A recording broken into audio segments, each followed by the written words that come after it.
রাতের আধারে যারা সেজদাতে রহি, দু চোখের স্রোতে নদী যেন বই। চলো নার হাত ছানি যতই আসুক, পেছনে ফিরে ও তাকাই না। আল্লাহর প্রেম ছাড়া এই দুনিয়ায় কারো কাছে কোনো কিছু চায় না।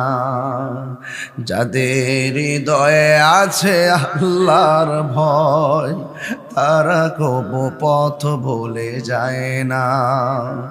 আল্লাহর প্রেম ছাড়া এই দুনিয়ায় কারো কাছে কোনো কিছু চায় না, কারো কাছে কোনো কিছু চায় না। সুবহানাল্লাহ।